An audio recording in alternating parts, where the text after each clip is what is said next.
Igreja, eu vou ler um texto da Bíblia que se encontra em 2 Crônicas, segundo livro das Crônicas, capítulo de número 7, versículo de número 14. Eu vou ler o 13, tá? O 12.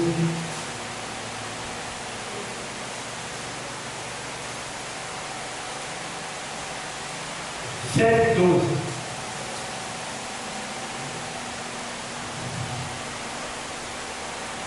E o Senhor apareceu de noite a Salomão e disse-lhe: ouvi tua oração e escolhi para mim este lugar para casa de sacrifício. Se eu cerrar os céus e não houver chuva, o Senhor ordenar os gafanhotos que consumam a terra, ou se enviar a peste entre o meu povo, e se o meu povo, que se chama pelo meu nome, se humilhar e orar e buscar a minha face e se converter de seus maus caminhos, então eu ouvirei dos céus e perdoarei os seus pecados e sararei a sua terra. E ele faz na sequência: agora estarão abertos os meus olhos e atentos os meus ouvidos à oração deste lugar.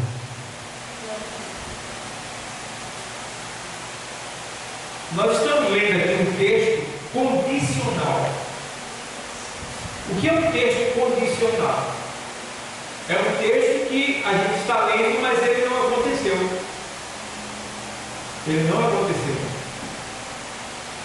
O que é que acontece aqui? Salomão, ele constrói o templo e presta um sacrifício. Só que no capítulo 6, quando Salomão está orando para que Deus ele venha atender a oração de todas as pessoas que entrarem nesse lugar, Salomão ele começou a dizer para Deus: essa casa foi feita para a tua glória, essa casa foi feita para tu ser adorado.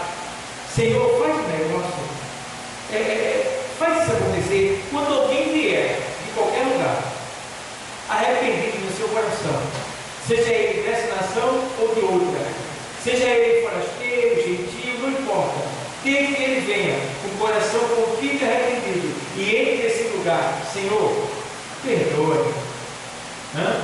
Aí Salomão começa a pedir que Deus atenda todas as orações que forem feitas nesse lugar.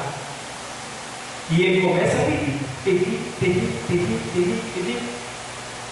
Aí, quando Salomão ele pede, acaba de pedir, ele oferece o sacrifício.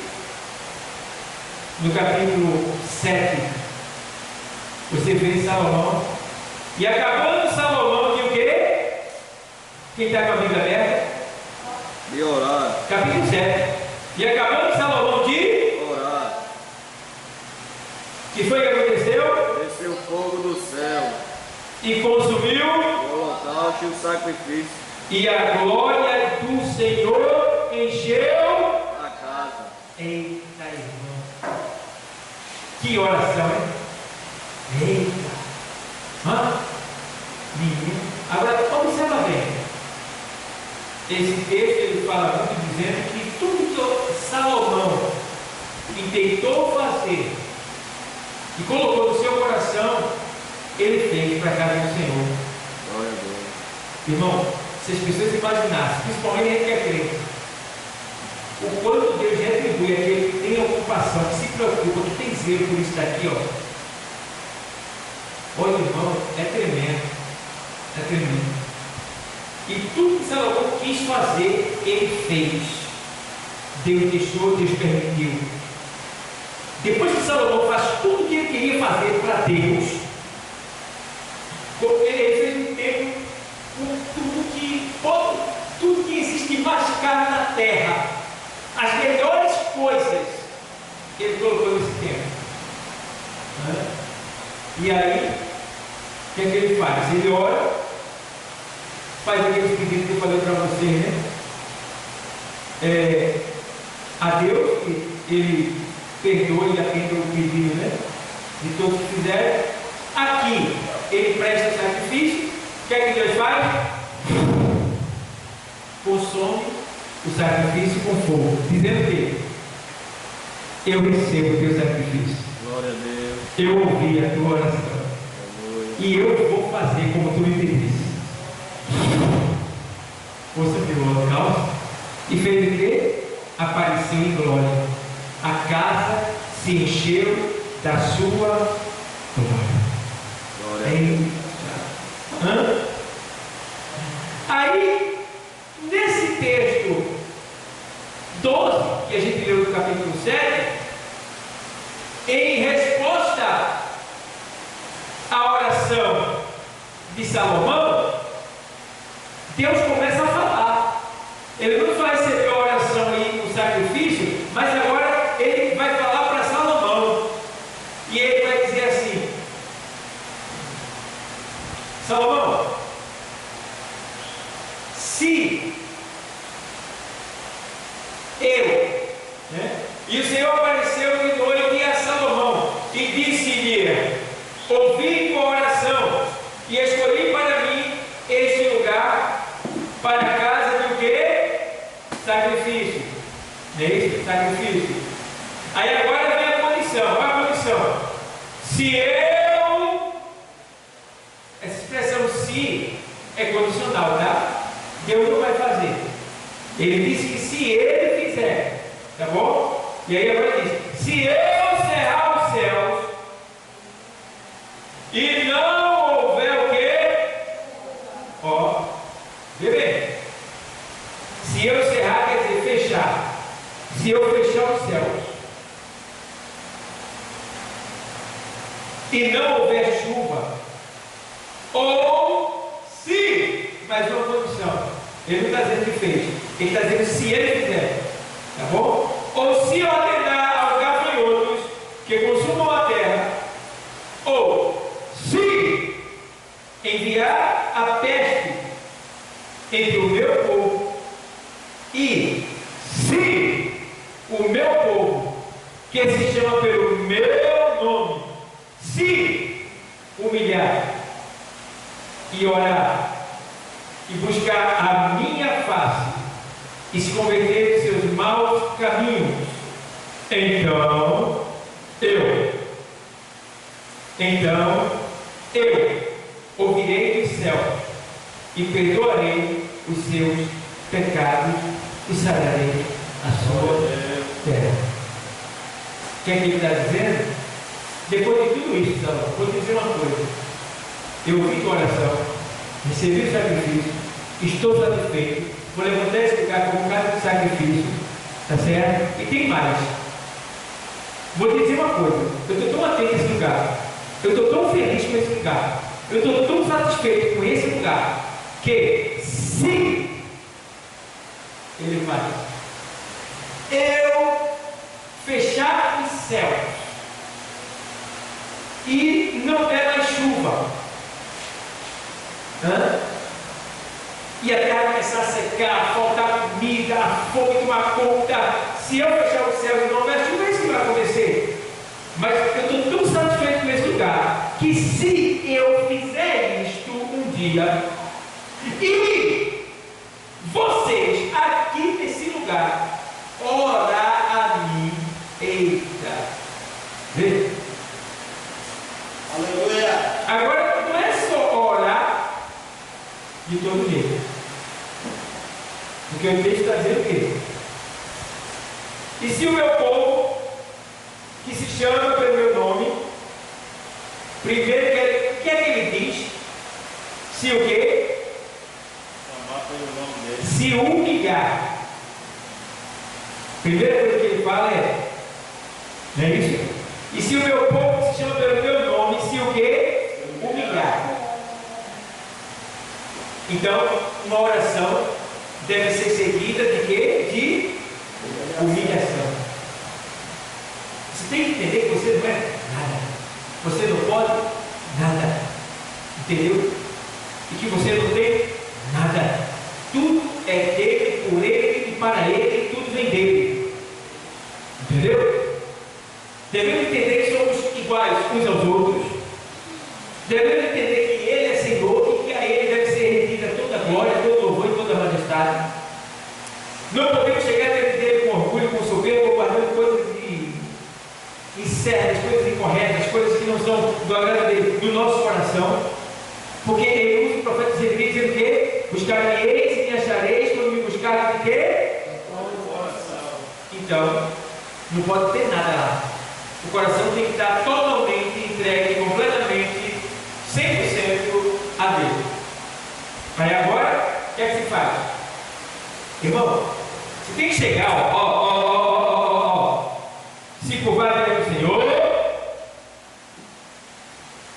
Senhor, me permite, vou abrir o coração aqui. Está no teu pé, está no jeito aqui. Ódio.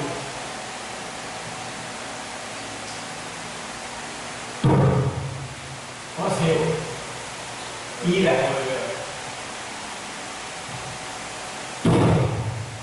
Ó Senhor, mágoa. Senhor, prostituição.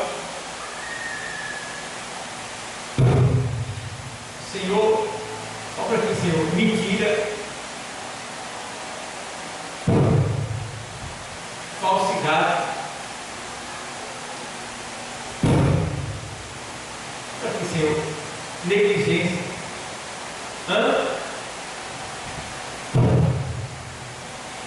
Falta de respeito. E vai tirando. Porque o Senhor disse que do coração procede o quê? Os maus pensamentos, adultério, furto, morte, roubo e blasfêmia. Dentro de nós tem muita coisa ruim. Então a gente tem que estar o tempo todo lutando para tirar isso de nós. Não vai sair, mas eu tenho que tirar, revelar para o Senhor qual desses sentimentos estão querendo aparecer na nossa vida. Está entendendo?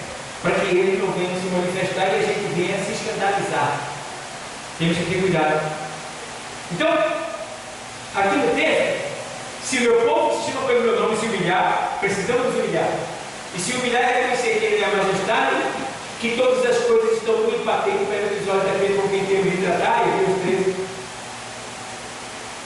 Que nada está oculto aos seus olhos, que nada está escondido, e que temos que ser reverentes, temos que respeitar, temos que entender que ele vê tudo, não escapa nada dos olhos dele, e aí, se humilhar. E o quê? E orar. Primeiro eu me humilho, depois eu oro. O que é orar? Falar. Falar. Com quem? Com Deus. Se eu me humilhar e falar com Deus, e o que mais? E buscar o quê? Entendeu? E buscar a minha face. Como é que eu vou buscar a face de Deus? Cadê? Como é que ele está? Aqui. A minha face e a dele. Glória a Deus. Olha ele falando comigo. Deus fica assim. Quero que ele puxe bem para cima dele, entendeu? Olha meu Deus. A lágrima desce. E ele falando comigo. Buscar a minha face. Estou buscando. Não basta só se humilhar. Não basta só falar com Deus. Eu tenho que olhar na face dele. Eu tenho que olhar olho no olho. Porque quem está em pecado não olha olho no olho. Tem vergonha, não encara. Busca a minha face. Olha para mim, dentro dos meus olhos. Aí ele vai fazer assim, ó. Buscar a minha face. E se converter dos seus maus caminhos. Ou seja, eu tenho que me humilhar, tenho que falar com ele, tenho que buscar a face dele, olhar no olho dele, mas tem que entender que depois que eu me humilhar e falar com ele, olhar nos olhos dele, eu tenho que deixar o que eu fiz atrás. Porque em Provérbios 28:13 diz o quê? Aquele que encobre as suas transgressões nunca prosperará, mas os que as confessa e o quê? Deixa. Não é só confessar, tem que confessar e o quê? Está entendendo? Porque muita gente vem na igreja orar, confessa, mas não deixa. Foi até gostar da oração, eu até chorei, me arrependi dentro da igreja, de joelho, eu senti a presença de Deus, eu chorei! Mas quando eu volto para aquelas portas ali, eu sinto os mesmos sentimentos, as mesmas vontades, e não vigio, e não resisto, e não luto, e me entrego novamente. Não, eu tenho que lutar, eu tenho que deixar, porque o resultado desta humilhação, oração e essa busca só vem com a quarta ação. Qual é a quarta ação? O arrependimento. Se arrepender dos seus maus, não é do seu mau caminho no singular, é dos seus maus caminhos no plural. Entende? Então, tem muitos maus caminhos que a gente trilha durante o dia. Isso com o pensamento, a vontade, com a palavra e até com suas ações físicas. Temos que ter cuidado. Então, e se arrepender dos seus maus, se converter dos seus maus caminhos. Aí vem o quê? O presente. A bênção vai chegar agora. Mas a bênção, o presente só vem depois dessas 4 ações. Tá?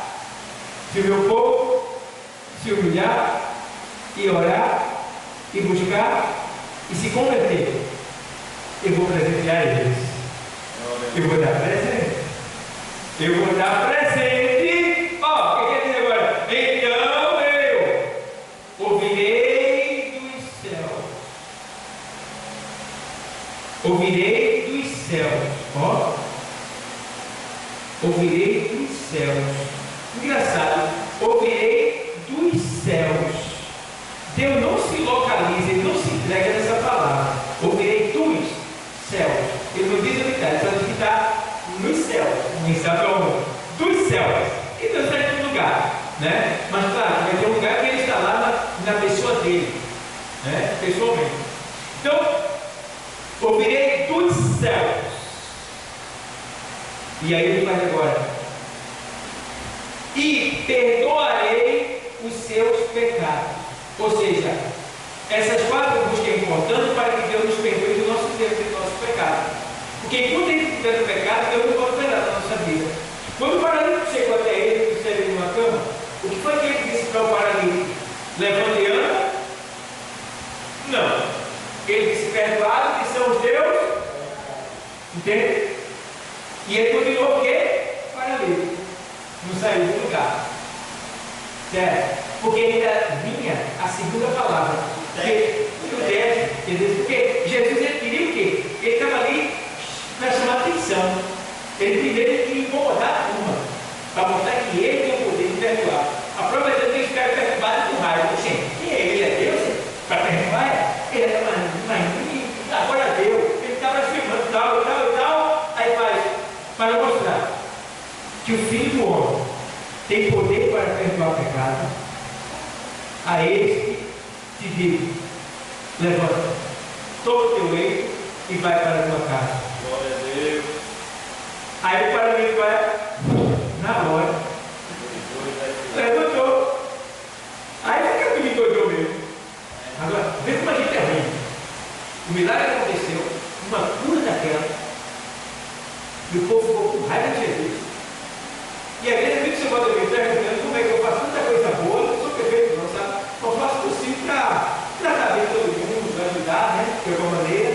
E tem gente que me persegue, tem raiva de mim, não vai com a minha cara. Eu fico perguntando como é que pode isso? E Jesus?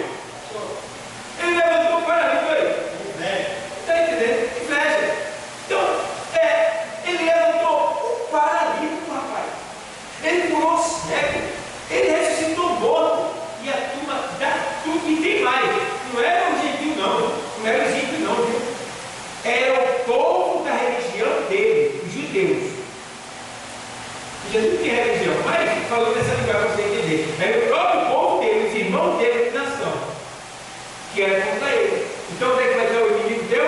Dentro da tua própria casa. Por isso que ele tem que estar preparado. Não é fácil, mas também não é impossível. Você pode vencer. E o outro, quando você suporta, Deus te exalta na frente do teu inimigo. É tão bom. É tão bom. Uma vez eu estava sendo tão perseguido, novo convertido, não entendia nada de Bíblia, mas ia vida todo dia, orava, louvava, eu vivia ele. Novo convertido, perseguido de misericórdia. Né? A igreja me olhava com o olho assim, caluniado. Irmão, pense. Eu já contei isso aqui algumas vezes para vocês. Né? Quando eu estava namorando com a minha esposa, disseram que ela botou o filho dele. Disseram que eu roubava, que eu era ídolo dela. Olha, irmão, você é todo sacerdote. Olha, foi tanta nojeira. A nojeira era tanta que eu fui levar de chegar perto da minha namorada. Ela reclamava, porque eu chegava perto dela. E eu dizia, quando eu chego perto dela, todo mundo fica olhando para a gente, eu tenho vergonha. Aí ficava distante do outro, se encontrava escondido. Né? E aquela luta, que a gente passava o mês assim. E aí? Vamos viver ali mesmo na casa da minha mãe, ali mesmo, naquela casinha ali, que era na minha casa. E eu ficava assim, calado, meu Deus do céu, que situação. E irmão, pense, mas Deus me segurando na Deus. Estava na vigília, de madrugada, meu irmão passou, e madrugada eu fui lá, 1h da manhã mais ou menos, passou profetizando na igreja. Quando ele ia voltando para o púlpito, ele parou, olhou para trás, fez assim, por todo o meu coração e disse: olha, homem, eu te amo. Eu me agradava de ti. E o ministério, olha, eu foi desde a manhã assim, o ministério dessa igreja, olha, porque ele não queria, estava desconfiado de mim. Até para me batizar, teve um dirigente da campanha que ele era contra mim, ele ficava a favor, que ficava contra mim, na igreja. Ele pegou na minha mão: aí, chaval, batiza aí, larga essa alma aí, mesmo assim, mano. Aí lá na descida assim, ó, me batizei chorando. Sei que era tanto que até hoje, tá bom. Aí, quando foi o te amo, me agrada de ti, e tem mais. Vou eu te dar o teu casamento, vou eu te dar casa, vou eu te dar carro, vou eu te dar moto, né? Vou eu te dar família, vou eu te dar assim. Prepara as malas que ele vai viajar, tá? E tem mais. Vou trazer. Não, eu não disse que ia trazer o livro, eu só dei uma bênção ali. E prepara a mala que ele vai viajar. E tem mais, bicho. Lá no canto ali. E tem mais. Eu, Senhor, vou te colocar ali. Apontou assim. E eu era só mesmo. Vou te colocar ali. No meio dos homens ali. Aos homens. Aí já quebrou o ar, cara. A igreja já mudou a visão a meu respeito. Deus me exaltou, porque eu fiquei no lugar. Tem gente que quer ser exaltado, sai do lugar. Deus não vai exaltar nunca. Tem que ficar no lugar. Se você tem razão, continue buscando o Senhor. Vai ser tão linda a exaltação que Deus vai ver na sua vida. É lindo, irmão, quando Deus exalta. E os inimigos vão ver quando Deus estava na rua, na beira do canal, sentado, cabeça baixa, triste, tão caluniado, tão envergonhado. Já tinha casado, já estava casado, estava casa da minha esposa, na entrada do córrego ali do eucalipto. Daqui a pouco, passa duas menininhas assim, dois jovens assim, que tivessem assim. Aí uma passa, junto com a outra assim, aí a outra faz. Aí a minha dela foi embora. E ela virou assim para mim: homem, eu te amo! Aí eu estava tão angustiado, que ela disse eu te amo, uma mulher dizendo eu te amo, e eu estava sendo perseguido. Um dos meus currículos era prostituta. Eles diziam que eu era prostituta, eu tinha um monte de mulher e que tinha um monte de filho por aí. Como se casaram também, o filho dele vai aparecer tudinho. Aí apareceu mesmo, está tudo aqui. Está tudo aqui, tudo aqui. Tem um monte de filho na fé. E aí, falando comigo assim, uma jovem bonita, cabelo preto, eu me lembro dela, novinha assim, assim, eu nunca vi aquela menina. Assim, e vou fazer tudinho para te pedir perdão. Eu vou fazer assim, e assim, na barra. Hoje não deu outra. Viajar, eu achava que eu ia viajar para a televisão, né? Não, porque eu ia ficar barulho. Eu estava fazendo um negócio, e o negócio ia dar certo. Toda semana eu viajava para Caguaí, ficava dinheiro. Deus abençoou de um jeito. E depois, pessoas que eu jamais imaginava de perdão, que era da minha forma, da minha honestidade lá, pedir perdão a mim que eu tinha feito comigo. Veja como Deus fez. E Deus exaltou. Por quê? Porque o tempo todo eu fiquei no lugar, eu não saí. Então você quer ser exaltado, mas não quer ficar no lugar, não quer se humilhar, não quer buscar a paz do Senhor, não quer conversar com Ele, não quer. Aí como é que vai ser exaltado? Pastor, fulano está me caluniando. Pastor, ciclano está me perseguindo. Tá bom, deixa. Fizeram isso, fizeram isso também. Aguarda que o dia da tua exaltação vai chegar. O que é que o Senhor diz no apóstolo Pedro? Ele capítulo 5, versículo 5 da Epístola de Pedro, ele diz assim, olha, sujeitai-vos uns aos outros, né? Ele fala, sujeitai-vos por debaixo da potente mão de Deus, para que ao seu tempo ele vos exalte. Então eu tenho que me sujeitar a Deus, debaixo da potente mão de Deus, para que ao tempo dele ele me exalte. Tem um tempo para Deus te exaltar na terra, agora tu tem que estar no caminho, no lugar que Ele quer, no lugar que Ele colocou, entendeu? Então fica no lugar aí que tu está, porque Deus vai te exaltar, Deus vai te levantar. Qual é o nosso lugar? Na presença de Deus. Está entendendo? Nosso lugar é o quê? Na obediência. Nosso lugar é o quê? No trilho da palavra. Temos que ficar no lugar. Aí Deus vai exaltar a gente. Entendeu? Então, irmão, ali Deus operou dessa maneira na minha vida. Então é o que acontece aqui. Se isso acontecer com você, pode ficar certo. Deus vai entrar por providência. Entendeu? Porque você não é cão sem dono, não. Você é ovelha do rebanho do Senhor. Você tem dono. Entendeu? Você tem dono. E o teu dono é o Deus Todo-Poderoso. Amém, igreja? Amém. Então aqui, ele está dizendo que a gente tem que fazer essas 4 fases da vida. Essas 4 ações aqui. Certo? Se humilhar, buscar a face do Senhor, né?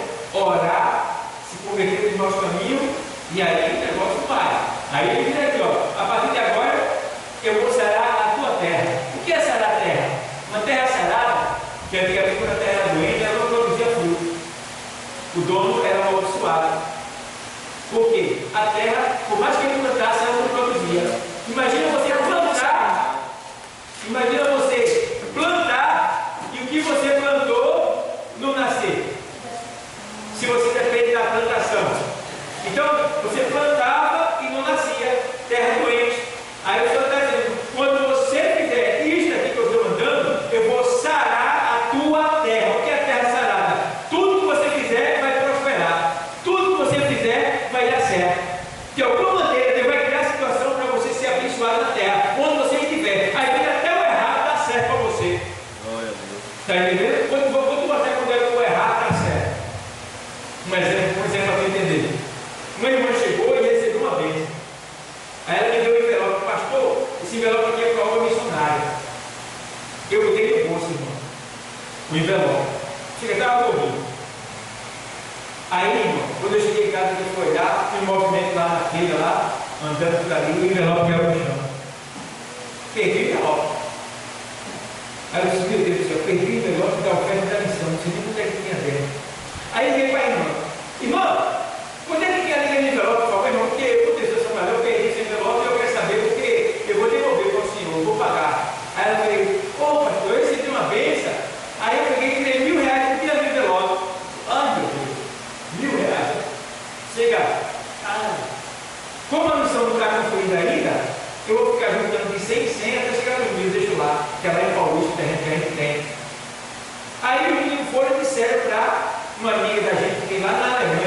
que ela disse que eu parecia muito com o pai dela era pastor.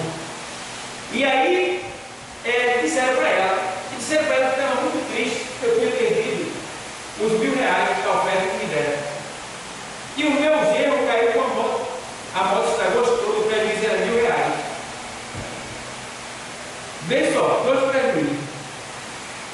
Aí, a moça lá, de imediato, vou resolver agora essa situação, que eu não quero ver para o pastor triste, não. Ela disse, quanto foi 1.000, foi o prejuízo, que ele perdeu, foi. Eu vou mandar o dobro para ele, mandou R$2.000. Mandou R$2.000. Glória a Deus. Até o certo dá errado. Quando você é obediente. Quando você está servindo a Deus com amor e dedicação. Entendeu? E ela mandou R$2.000. Ela disse, 1.000 é para o senhor cumprir o que o senhor perdeu e 1.000 é para o senhor fazer o que o senhor quiser. Agora, quer para pagar o prejuízo. Está vendo como é que Deus vai? Vai, fica no lugar. Obedece para tu ver os milagres de Deus acontecendo na tua vida. E ficar no lugar e ficar aqui, ó, obedecendo, sempre fiel, lutando, lendo, orando, se consagrando, obedecendo, servindo o Senhor com alegria, na beleza da sua santidade. Bem, irmão, que prepara para o melhor de Deus? Que prepara.